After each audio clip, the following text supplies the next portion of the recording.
Bostonian.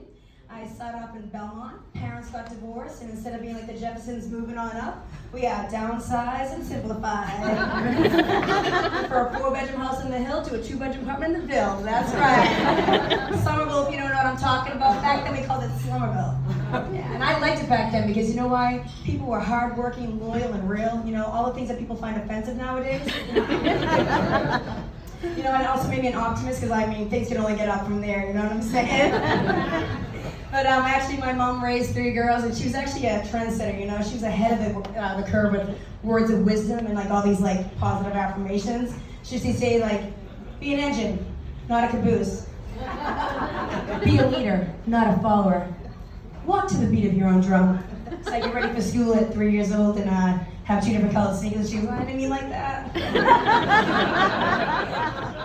She didn't want to ruin my spiritual, so she just let me be an individual, so that was pretty good. Hated school. I don't know if you guys like school, but I really didn't like it that much. And you know, I was always talking a lot, so the teacher would be like, "Kristen, if you just shut up, I'll give you 2 minutes at the end of class." So obviously you can see I haven't changed. And I realize now that if I was a kid today, I would definitely be a medicated child, for sure. I went to school, then I had to get a job. You know, we have to work for a living, right? And I tried corporate America. Didn't do well with that.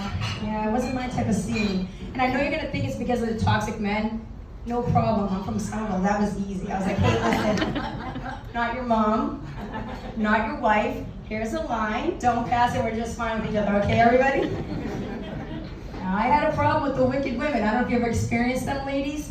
You know, they're the kind of smile on your face, but they're sabotaging and stabbing in your back. Yeah. Didn't stay there too long, so I had to figure out what I was going to do next. And I became a bartender, because you know what? Bar talk is real talk, and that's my type of people, you know what I mean? Woo! I actually feel like after 20 years of bartending, I should actually have like a PhD in real life, you know what I mean? I mean, I'm everybody's therapist, but the only difference is, you know, I don't charge you $125 an hour. A couple burgers, a couple beers, little brutal honesty, and I send you on your way, you know, you learn those. But no, that's fun. But you know, spending all this time in the bar really makes me appreciate my husband. You know, and go home and we just celebrate our 21st wedding anniversary. We got a little secret fight. We still like each other. Can you believe that? Yeah. Everyone's like, "Well, what's your secret?" I'm like, "Well, it's pretty simple. You know, he works days, I work nights. We've been married for a while."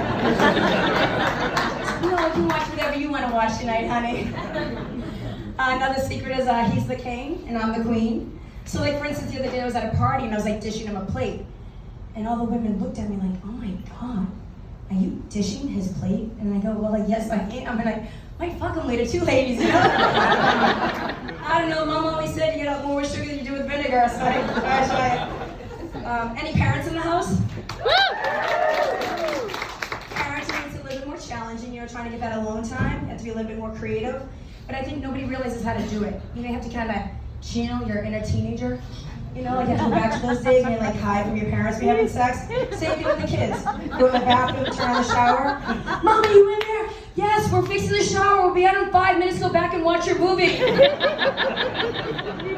"Want to go do some laundry?" "Sure." "Mom, what's that noise?"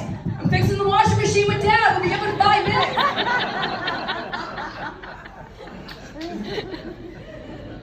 I don't think parenting's really all that hard, actually. I mean, I think a lot of people don't realize that, like, it's the same as training a dog. You don't train your dog properly, what happens? He pisses on your floor and eats your shoes, correct?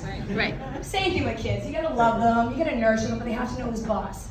You know? I think there's too many kids today that are actually running the house, so we need to get back to the old school ways a little bit. Yeah. I read some of my parenting blogs nowadays, and it's kind of funny because like, "We don't like timeouts because it's really mean." And I'm like, "No, we do that so we don't beat our children anymore like our parents did."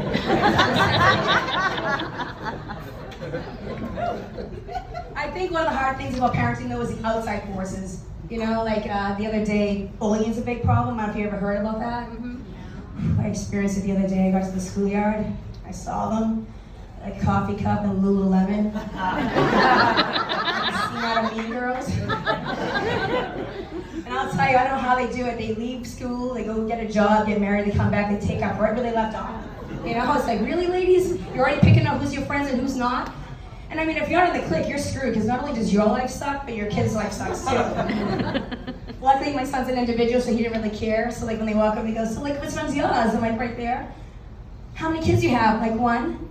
Oh, only one? I'm like, yeah, we figured like one and happy instead of multiple and miserable. But another thing that's kind of interesting is social media is a little bit hard for parents nowadays because there's so many like other forces. You know, like all our kids have FOMO because like they open their Christmas gift and they think they're happy, then they see what everybody else got, and they're like, oh, that's all I got. They're going to Hawaii. So sorry. But I think everybody's suffering from like a thing with FOMO with social media nowadays. I think we could change it. Like if somebody could make it that you couldn't lie, it would be so much better. You know what I mean? Like you take a selfie, you try to post it, go, look better without that filter.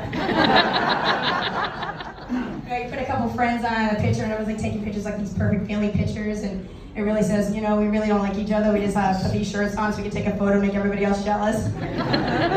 Somebody has a big house and nice things, but it really says, yeah, we have no money in the bank and we really hate our lives. Just level the playing field for everybody. Make everybody realize that no one has shit, no one's happy. It's okay. I used to have an obsession with reality TV, and I had to kind of give it up because I kind of felt my brain melting. I don't know if anybody else has suffered that. Yeah, I used to watch The Real Housewives a lot. I'm like, what's real about this show? I mean, these women have personal trainers, chefs. I mean, their closets are bigger than most of my friends' living rooms. I'm like, are you serious? And they're still miserable. I don't understand it. I should be like all the backstabbing bitches of Bravos. With friends like this, who needs enemies? I mean, the Real Housewives I know, I mean, they're juggling jobs, carpools, after school activities, you know, trying to clean house and maybe trying to find a little time to bang their husband. I don't know, that's what I'm looking at. I don't know, Kardashians, I don't think it's ever gonna stop. I don't know, they just keep making more children. I think we're stuck with them for like 40 more years and I can't take it. I mean, I think looking around this room, I think we could probably put a TV in any of your houses and probably be more entertaining to watch than a Christmas dinner, right? I know, I think my family's pretty entertaining. It's a pretty interesting family. My dad moved away when my parents got divorced for like 30 years. He came back a couple of years ago. You know, he decided they didn't want to miss out on the grandchildren's lives. Better late than never, Dad. Love ya.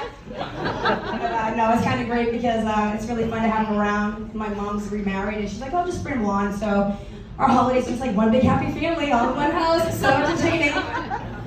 But Dad's trying to make up for some lost time these days. So when we go out together, the other day I needed a ride to the train station. And he likes to try to give me advice, and I call it teachable moments with Tony. So we pulled up, and he goes, do you know what to do with your pocketbook?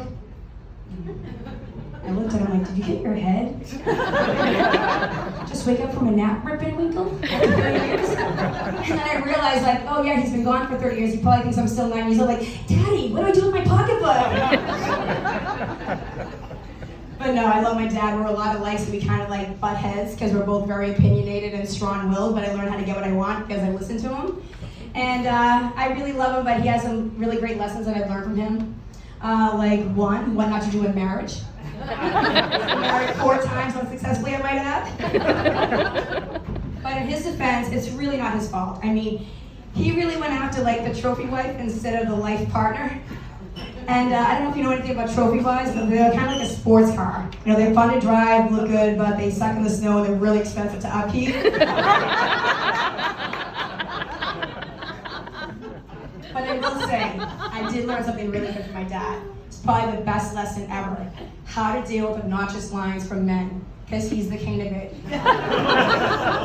And believe me, being a bartender, I needed that. I mean, I started bartending back in the 90s. Can we take a little step back to that? Remember those days? Yeah, that's back when we had like Whip It Out Wednesdays and Girls Going Wild. Yeah, I'll take you back even further. Jimmy Kimmel had the Man Show. Anybody remember that? With Juggy Contest and Trampoline Girls, and I can eat a banana in one bite. Yeah.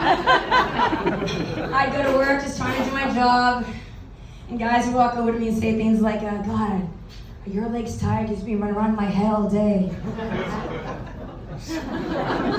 No, but my ears are from listening to these lame lines you guys come up with every night. Oh, Kristin, boy, you weren't married. Wouldn't be with you, asshole. You're here 5 nights a week. But I'll leave you with this. This was one of my favorites. And I'd go to work and guys would look at me like, hey, bartender, quick question. I'm like, sure, what can I do for you guys? Tits, real or fake? I'm like, oh, these, darling?